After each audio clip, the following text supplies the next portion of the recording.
Hello, everyone. My name is Sachin. I'm from Team FINERGY, and welcome to our podcast. Today's podcast is simply one of the best podcasts to understand passion of a financial advisor. We have today with us Moses Ezra, who is an IT engineer by background. He's from Chennai, but he still chose to be a financial advisor out of the passion for this subject. Out of the 10 clients he meets, all the 10 clients says yes to him for business. I mean, this is something amazing, for a financial advisor. If you're a sales enthusiast, you should not miss this podcast. The clarity that he has on his customers' needs and the process that he follows is something to be learned from and something to be practiced by each and every advisor. I'm sure you will watch this till the end and will subscribe to our channel so that you can support us in building more content for financial advisors in India. Thank you. Hey Moses, welcome to our podcast today, and I'm very glad that we have you with us. Let me ask you a simple question to actually get started. I know that you are a computer engineer by background. From an IT engineering background, you have shown enough passion, for a financial advising field. I just wanted to know, a little curious basically to know the story behind, switching from an IT engineering background to a financial advising background. Well, that's an interesting question. After working more than 8 years in the IT industry, I got a very good opportunity to collaborate with all sort of people, so youngsters, middle level managers, senior level managers. So I have got n number of chance to collaborate with many. One thing that surprised among me is one thing is very common in all aspects of age categories. That is the EMI. So you know like so that is one thing it surprised me as well. Out of many things, this one common thing I could find among all category of people who I met. So then I started and started interacting with them regarding the financial aspects, and then I found so even though we got a very good salary in the IT industry, many are not that much enough to good enough on the money management side. So I started advising my friends, my peers, my teammates. At that time itself, started, I will motivate them to start doing the financial planning, investing. So I'll guide them on that aspects. So slowly, it has been injected on my soul. I can say so I thought, then why can't we take it as a, since this has become my passion? I thought of, okay, why can't we take it as a career path of this, so that I can give many impact on many lives. So that's what I thought, and I started this career now.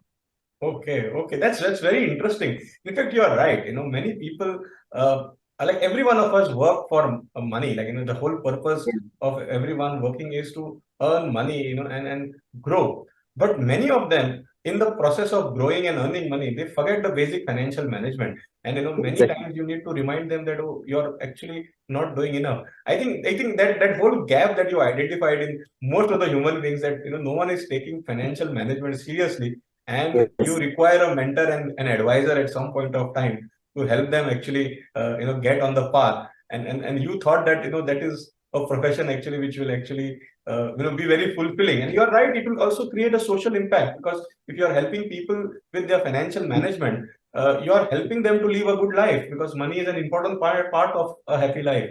So Moses, my next question to you is, do you think financial goal planning is an important aspect in people's life? And if you say yes to this, I just want some reasons to back your yes. Of course. See, what I would say is, in today's world, it's a modern technology. We are using a number of technologies. Everyone are working. Everyone are willing to earn more. So ultimate aim is to make more money. So the other aspect of this is, after getting the money, lot of people are, uh, struggling to making having their money. So when I say their money, it is not about. I usually say to my clients, it is the money what you earn is not yours.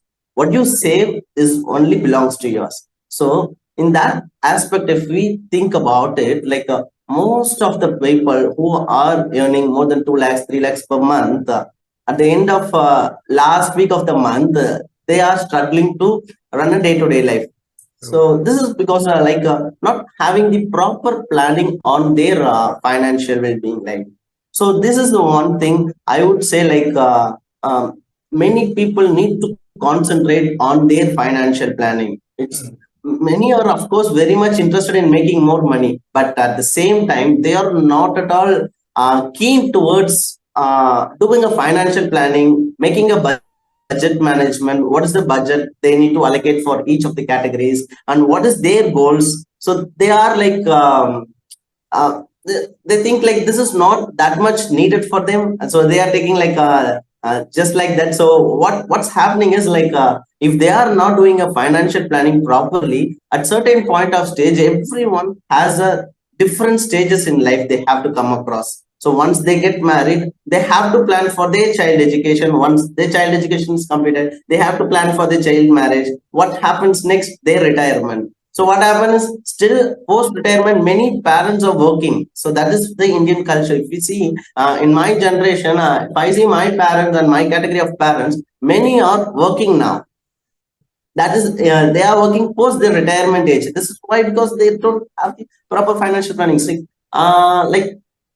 recently I have met one old age parent, and I have explained him what are the things that is very much essential in terms of money management. So, and they were very surprised. Oh man, nobody has told me these kind of things when I was at the stage of you. If I get the knowledge of these things, definitely I would have not struggled now. So that is the place I wanted to highlight here, that financial planning at the early stage is very much important. Knowing a destination and then riding towards will make a meaningful journey for your financial life. Absolutely. Absolutely. You're saying basically the financial plan is like the GPS system that we have in car. It actually guides you to the destination properly, and it actually makes that, you don't roam here and here, there, or get lost on the way and reach on your destination on time. I have an interesting, saying that I actually like very much. They say a goal without a plan is just a wish. Exactly. So actually, if you have certain goals in your life, if you, I would call them just dreams, if they are not backed with plans. So financial goal planning, you are right, it is an important aspect, because the goal that you have or the dream that you have needs a proper plan to be executed, and only then you will be in control of your life. You are absolutely right when you say that there are old people who are working today, and many of them have probably not planned for their retirement age. One important statistics, that is coming up now is that people in the life expectancy in India is going to be somewhere around 80 years, by 2030. So people are going to live at least say 20 years more after their retirement, and you need money and you need financial stability during those years of your retirement. And for that, you need to start and plan quite early. So I strongly agree with you that financial goal planning is an important aspect, and you rightly pointed out the examples that look at people, and the example that you gave, that old person telling you that I wish I could have started early. I mean, Yes. And when you start early, although the plan or the dream is big enough, if you start early, you can actually achieve it comfortably with small investment, with small protection, and with small planning. Right? I think, Exactly. yes. Yeah. To add over here, right? Yes. So that small means what I would number it as like a 10%, at least a 10% will compound like anything. So that 10% of their savings towards the investment will compound their entire income. It will more than the entire income what they earn on their lifetime if they contribute only 10% towards their investment. Absolutely. I mean, you're absolutely right. Everything in this world compounds, like your experience, your skill set. If you do it regularly, if you play a particular game regularly with discipline, the skill set also compounds. Your work experience compounds, the life experiences compound. Similarly, you're right. Money also compounds, over a period of time. But it's only that you have to give it enough time and enough discipline to compound it. I mean, that's a fantastic input that I've got, Moses, from you. I mean, thanks for that. My next question to you is a very interesting one. I know that one of your focus area is child education planning. I see you talking very passionately about child education planning, for parents, why it is important, and you are very passionate about it. I've had some interactions with you, and that passion was quite visible. I'm asking you, uh, why you think is that goal very important, for parents, and why you think parents should plan for children's education well in advance? Well, so when I entered into this field, right, I started studying many and many articles, started investigating, started researching many. So at that time, I came across this one point, like more than 40 to 50% of the parents are contributing their savings, like their pension amount. It may be their pension amount, their retirement corpus, whatever it may be. So they are contributing that for their child education. So what's happening is this bucket is getting empty. So what means their goal, their hard effort for their retirement. So that has been entirely contributed for this child education. So and later they both are getting like their balance is not proper.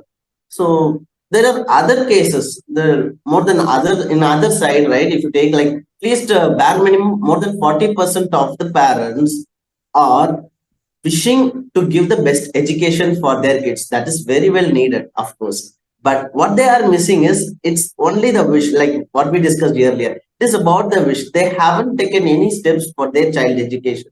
They know, like, I want my kid to study like engineering. I want my kid to study in abroad. I want my kid to become a doctor. I want my kid to become an IAS. These are the wishes. But what are the steps that they wanted to take? They are not aware. They are realizing at the stage of their child is coming to the higher education. While standing in front of the college is saying like your education cost is like 10 lakhs, 15 lakhs, or 30 lakhs. If it is like MBBS, it is costing more than 50 lakhs now.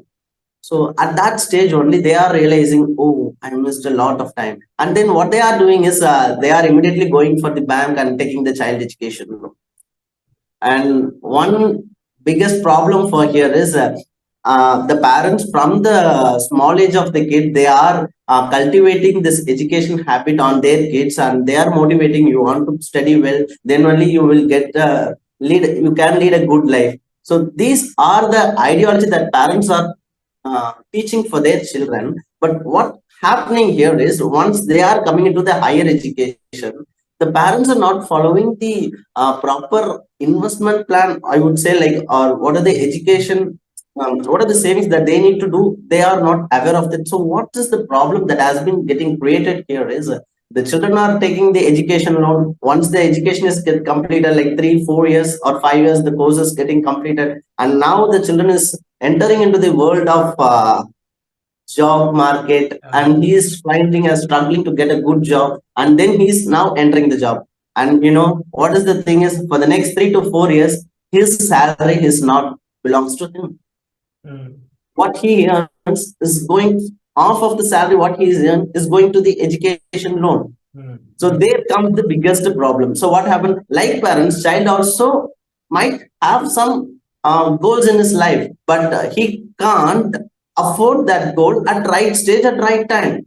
So since all his salary, all his time for next after getting this job for the next 3 to 4 years or 5 years or till the age he repay the child education loan, he can't plan freedomly for his other goals. He can't live a good life for the other goals. So this has been like this created a great impact on me. Like I also like recently for this year, right? So this year I came across one of the student who has got very good mark in 12th standard, but his father can't afford to pay his education fees. So he is a very good student, brilliant student. He can't go get into a right college. When I say right college, like it's a good infrastructure level college, right? So, but finally he ended up in. So we arranged some scholarship for him, and by that he has landed in stepped into a college life. If like this, many students are there, but we can't say like every student can get this kind of an opportunity. So this is the parents' responsibility. They have to plan accordingly. So this is the motivation that I'm giving to the parents. So recently, like I have done a very good program on schools. So the school management like that, the parents have welcomed that, and parents have said like these many things that we have never thought about it.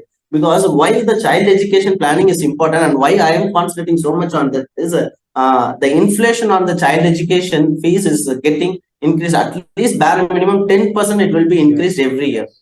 So that is the child inflation. Okay, education inflation, I would say. So what is happening? Parents are not aware of this. So they will say, okay, for my kids' education, I need 5 lakhs. Okay, I will try to arrange 5 lakhs at that time. But when the child is going to after completing 12th, is going to engineering and the college, and they say, sir, your college fees is 25 lakhs. How come? They get surprised. Yes, yes. They will forget about the inflation that as the one which has played this kind of role. They definitely not aware of these things. So in order to give these kind of awareness, I have taken this child education planning is a very important goal for my role, and I have started meeting a number of parents. This is other thing. It is not this why I have taken this is not only belongs to that child and that family. If a child is getting educated properly, it is a well-being of the society. He is going to create a great value to the society if he is educated well. So today the education means not only about the book knowledge, it is about the discipline. Okay, so the discipline, knowledge, everything will make a society well. So if we wanted to build a next level society in a what a way that we are dreaming of today, education is very must. So to achieve that education, the parents, it is the responsibility of the parents to allocate something for his education, for his child education. Okay, so together, if I motivate this, together we can build a greater nation going forward. Absolutely. So that is the main thing. In fact, you're right. Because the upcoming generation, if they have seen that their parents have been financially disciplined and they have taken care of their education properly, I mean, that discipline and that culture will continue. And the whole, you're right, the next society also would be more disciplined when it comes to financial matters. One important point you actually pointed out very rightly is like you gave an example of a student whom you helped to get scholarship, because that student was a bright student, but somewhere the parent couldn't pay the fee. One more thing that I have noticed personally is like, uh, even the student is very bright, doing well, and knows that, okay, now, the next dream of mine is to go to that top college of engineering or top college of medical science. But somewhere when the kid grows up to be a 13, 14-year-old child, he understands or she understands a lot of things in and around what is happening in their house. So at that point of time, if the kid understands that my father or my parents cannot afford that higher education, it demotivates that kid also. And many times the kid himself or herself doesn't, want to do well because, that whole thing is a very disturbing thing. But if the student that time knows that, okay, my father has been investing from very long, has been taking care of my education planning quite from quite a long time, that confidence itself is such a nice confidence for the kid also to get motivated. Yes. Yes, you rightly said that. Yeah, I believe in that, and I appreciate you, Moses, that you're taking up this very niche but a very important subject in financial planning of planning for children's education goal. And I'm very glad that you're taking it as a niche and you're following up on that. And I'm sure you're going to change lives of lot of kids, and their future will be much brighter. I mean, this is a very, very, very nice passion that you are taking forward. I wish you all the best for this. I'm very, very happy to know this aspect of your financial practice. I mean, very glad for that. Yeah, thank you. Yes. Because I also believe that education is the only thing that will take us to the next level. Because if you take my family background, so education is the only thing which has been played a very important role in elevating our family stage to the next level. Right. So it is the same for all, right? You're very right. You're very right. With education and skill, your chances of making it financially more bigger is higher. You can become financially more like your growth can double up if you have the skill set and if you have the education. Yes, of course, everyone will need the hard work, but education plays an important role. The degree, the college that you go through, go to, fantastic. I really appreciate, Moses, you taking up this. And I'm sure people who are listening to you today would take financial goal planning, especially the child education, parents who have young kids and who have dreams for their kids to, that they want their kids to study hard, go abroad for studies and become big in their life, will take some inspiration from you and start planning for their education right from today. That's a fantastic thing, Moses. They say selling financial product is one of the toughest job. They say, a person is into sales of financial product is the toughest guy in this world. And also there are a lot of rejections. People are not very keen on listening or encouraging a person who comes to sell financial products in their life. They're very averse to it, or they say, okay, I don't want it, let us see afterwards. And the rejection level is pretty high. So in this profession, you need to keep yourself self-motivated. So I just want to know some secrets from you that you follow that makes you remain self-motivated and remains that motivated every day and go and approach new clients every day.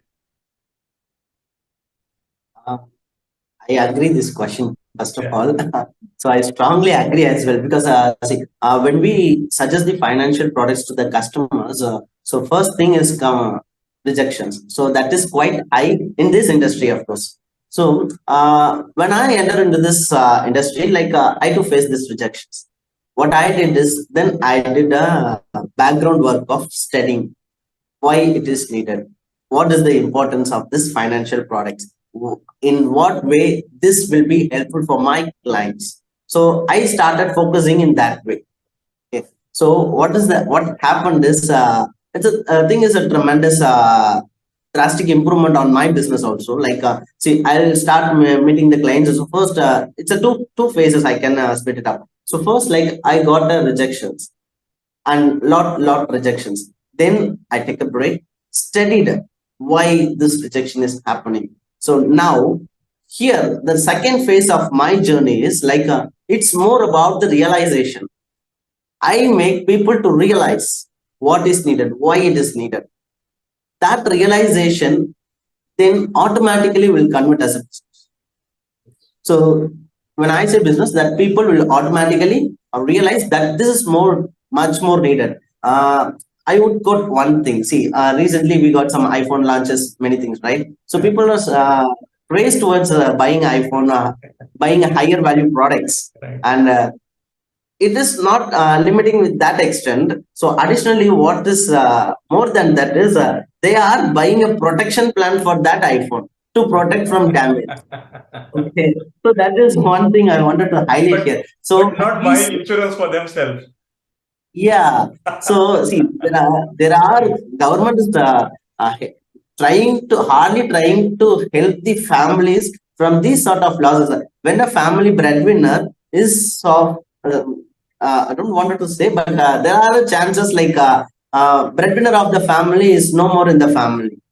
Recently, we saw many train accidents in the north. We see train accidents in the south as well. So these are the things this nobody can expect. But what is the thing that can affect that family is the two loss. One is the emotional loss of the person who is with them, who is trying to build the empire for his family, who is trying to build a legacy for his family. They lost that member. That is very much emotional. But the other side is like the financial loss. So that is going to be with them for rest of their life if they are not planned. Because there are government is already having a very good plans which encourage people to use that sort of plans. With government is ready to offer 1 crore, 5 crore, 10 crore, 50 crore, up to 100 crores. They are ready to offer for the loss of the family member.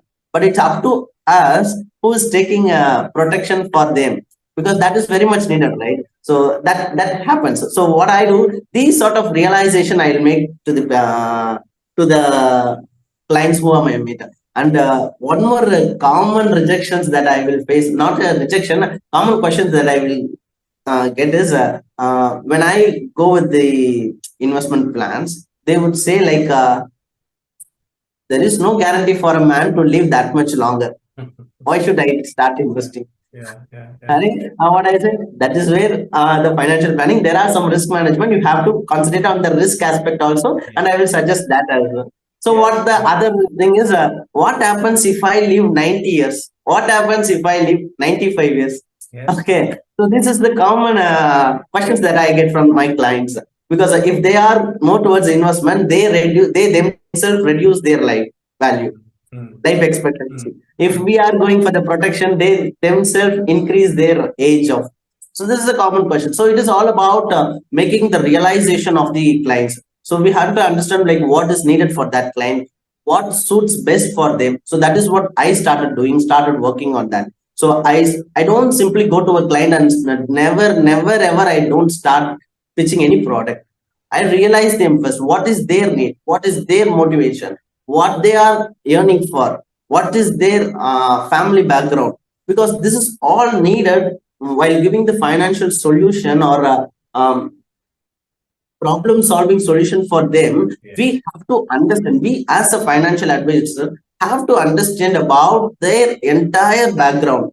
Then we have to start pitching a solution for that. mm, So we have to consider ourselves as a doctor. See, yes, I yes, feel this as one of the fantastic. noble profession because and after the medical field, right? I feel this as a noble profession because here we can create greater impact on people's life. We can create a meaning. So if we have that motivation, that really drives us in our day-to-day life. Because I strongly believe if they realize my suggestion, then they are going to get profit of it. I'm Absolutely. not. I'm going to get nothing of it. If they are not taking, I'm not going to get. That is not at all a loss for me. So Yes, that is what my thought process towards. I strongly, from my soul, I'll truly suggest the good value for my clients. yeah. So this, I have initially I have said the two phases, right? The second phases has generated a more realization, and that automatically got converted as a business. So you're saying that your biggest secret has been to go and educate your clients, basically understand like how you don't want to go and sell a product. Basically, you want to go and advise your client, and as an Exactly. advisor, you don't want to go as a marketing person and start selling the products.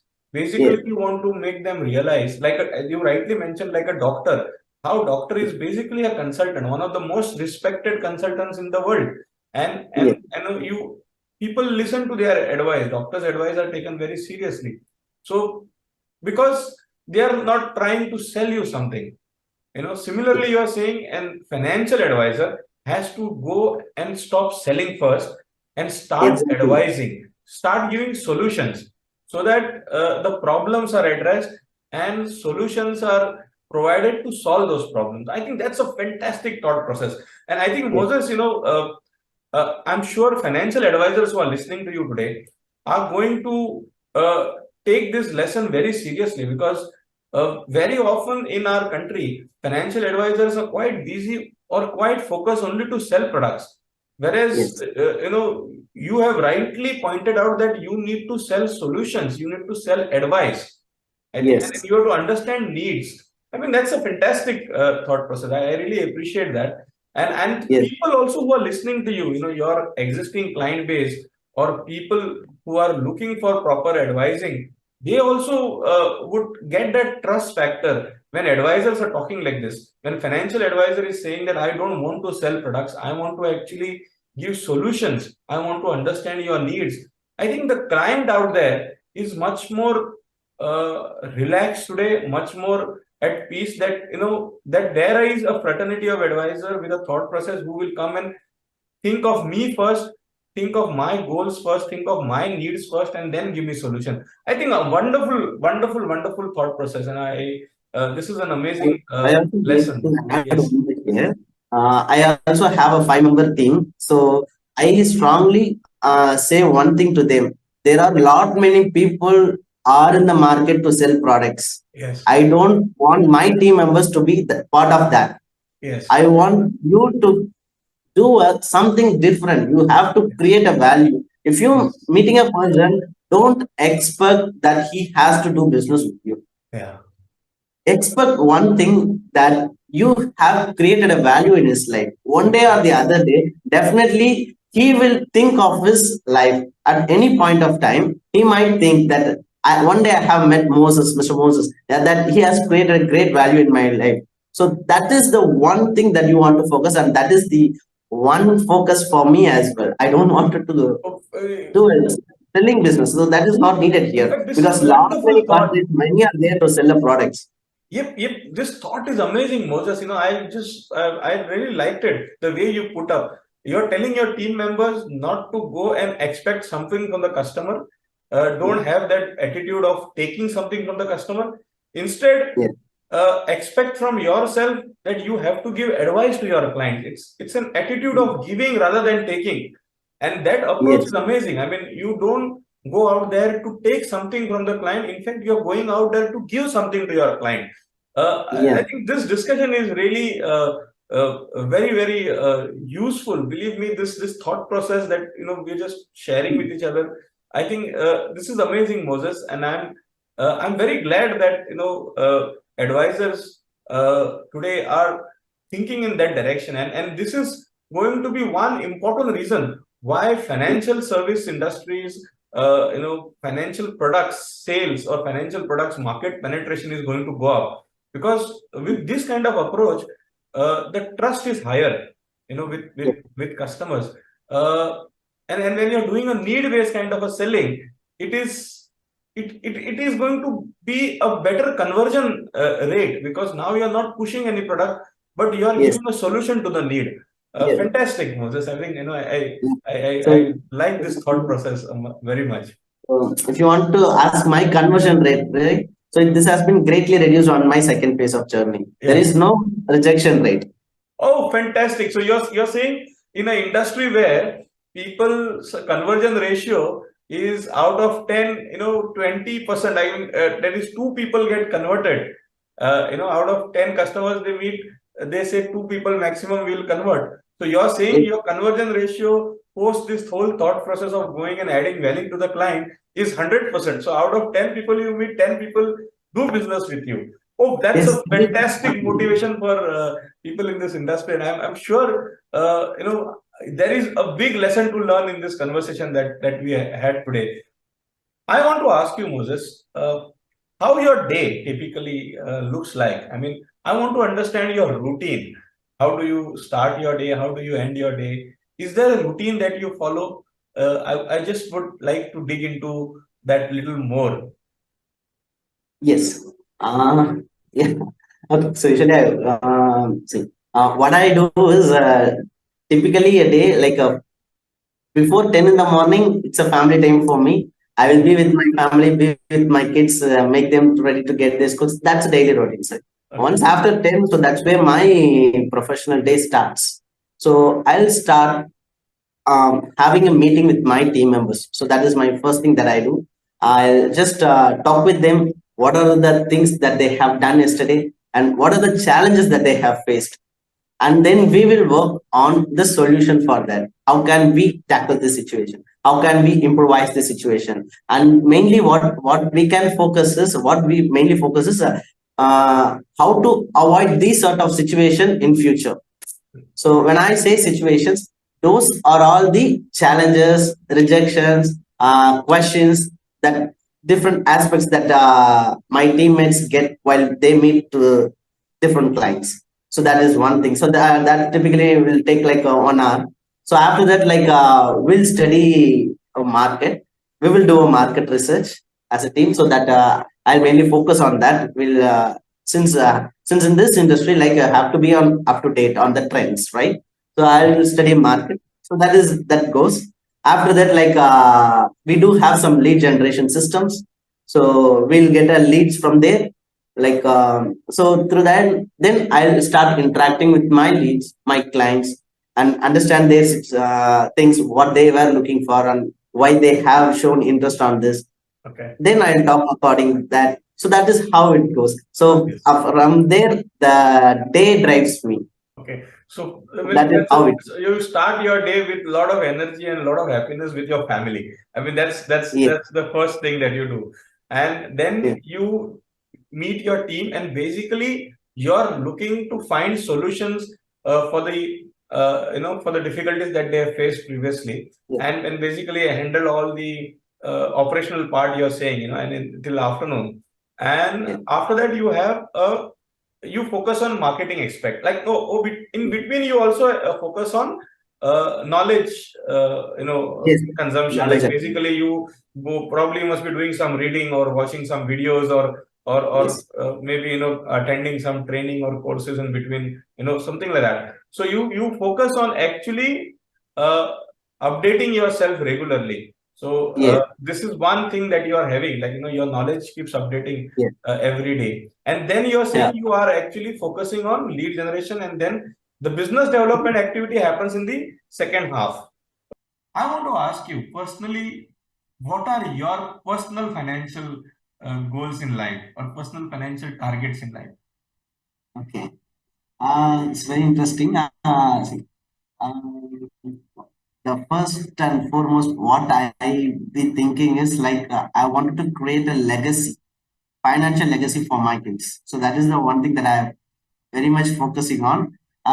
Like it's of course a part of retirement planning is again a part. So I have to like I don't want to work after the retirement. So that is one thing. My main focus is I have to create a legacy for my sons. I have two kids, beautiful kids. God has blessed with me two kids, and I don't want my kids to start their career from zero. Moses, in our background conversation, sometime back, you told me that you are very strict on a rule called 10% rule. You say that every client of yours should at least uh, be investing 10% of their income on monthly mutual fund SIPs. I mean, why do you say that? This is a very good question. What I would say is, see, let's leave about this 10%. There is another thing. If a person able to improvise himself 1% a day than the previous day, at the end of the year, he can improvise himself by more than 300%. Okay, so if we compare his life then with the previous year, then he would be amazed with the result what he got. So he has done any fabulous thing. He has just made improvisation of 1% per day. So this will create a greater impact on his life. If you take the other aspect of physical fitness of a body, okay. So if a person is strictly following a good diets, regular exercises, regular walking, then his life expectancy is more compared to the person who is not following this. Yes. He is not doing any fabulous things. He's just making a habit of following It's the a good habit. It's a habit. daily habit. Actually, you're right. Yes, yes. Yeah. Daily habits. Okay. So slowly what happened that has become his habit. So habit will never go anywhere, right? It will be a part of his day-to-day routine. So that is how it is coming. So what is the end result? He can live more than what the person who is not doing this. How long does the other person live? He can live more life than the other person, right? True. So similarly, doctors also suggest at least walk 10 minutes per day or 2 kilometers per day or 1 kilometers per day. If they do that, so the most common thing of diabetics will not be There. will go away from him. So that's what doctors say, right? So these are only some of the common things that we need to follow. Similarly, when it comes to investing, it is not about the personal life. There is also a financial life for each and every individual who has to be taken care of that. Because the status of a person can be determined of his financial position. Okay, so if he needs to be confident enough to stand in front of the crowd or stand in front of any ceremony, he has to be like very much confident enough that he has very good financial discipline. What I say, this 10% will give all these things. If a Mhm. person, let's say a person is getting a salary of 30,000, if he able to save at least 3,000 per month, the wonder while he retiring, with this 3,000 itself, he can make at least 1.5 crore as a retirement fund. but definitely his 30,000, he is not at all going to earn this 30,000 for his entire Mm. Mm. uh, rest of his life, right? So he keep on improvising. So whenever he gets improvising in his salary or his income, so if he allocates just 10% for investment, that 10% will greatly accumulate like anything. He never ever expected that much of amount he can accumulate. Yes. So So that is basically, why I strongly suggest my clients to do at least 10% of their income in mutual fund SIPs. so Because here it gives the compounded return. Okay. yes, So no one salary gets compounded every year, but they can make their investment compounded every year. true. You're saying that like how doctors tell you to exercise every day for 10 minutes, 20 minutes so that you will don't get diabetes. Yeah. Similarly, you as a financial doctor is advising your clients that 10% invest in mutual fund SIPs every month so that Mm. you die rich. Yes. Something like that. Probably you're telling them that your Mm. financial life would be much better if you keep doing this. Yes. Like how the doctor says that physically you would be much healthier if you follow some Mm. routines. This 10% routine of SIP would actually make you financially fit. Fantastic thought. Moses, I want to understand from you your opinion basically on the future of agency business in India. You think the scope for individual agents in India is bright in future?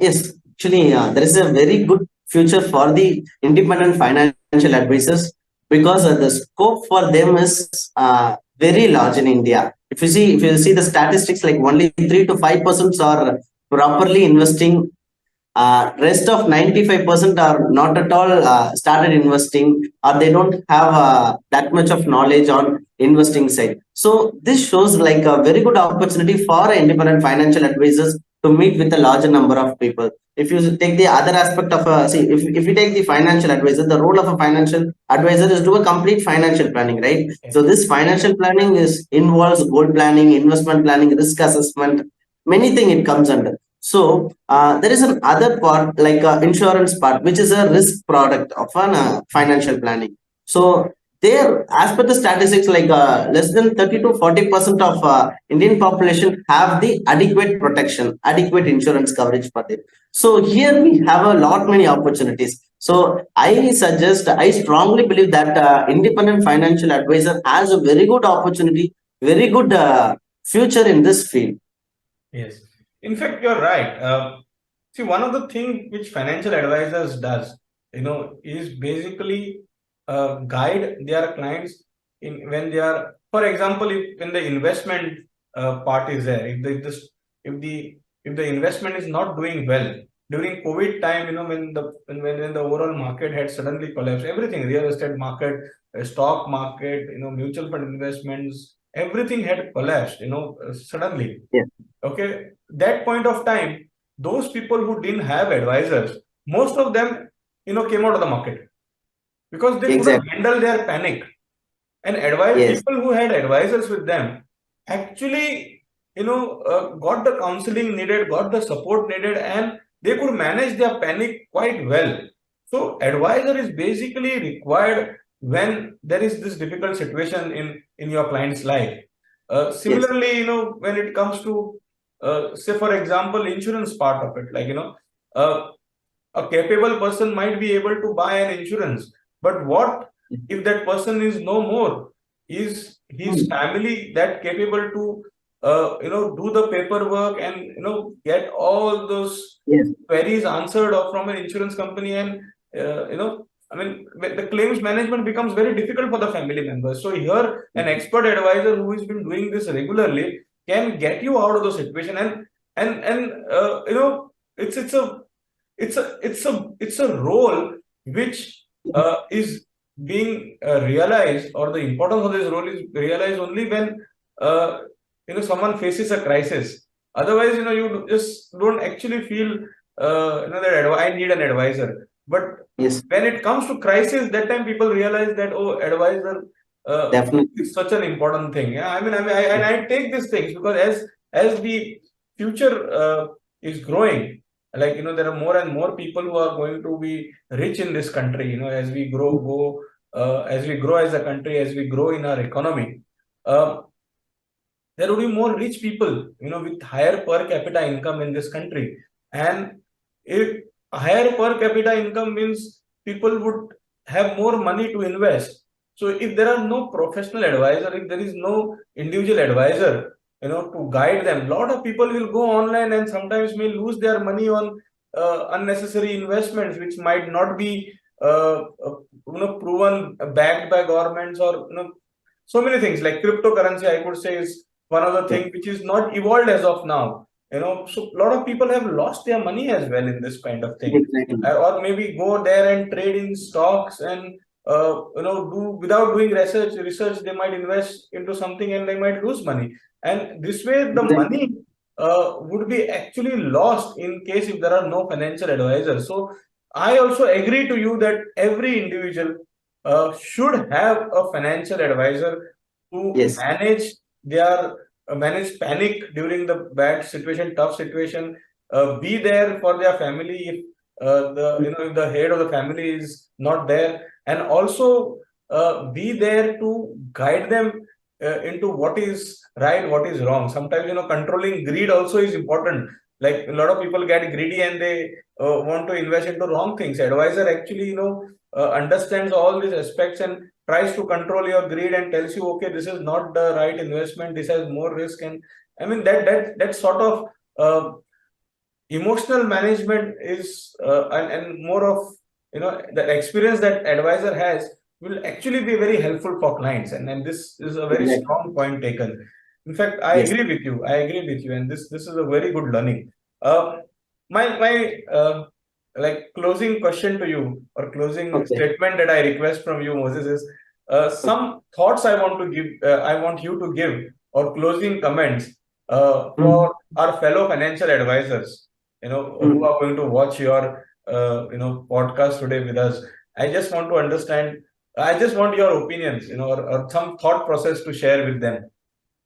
Sure. Okay. What I would suggest is, what I would suggest to my team, same thing I will suggest here. So first, focus on the client's benefit. Yes. Understand the client.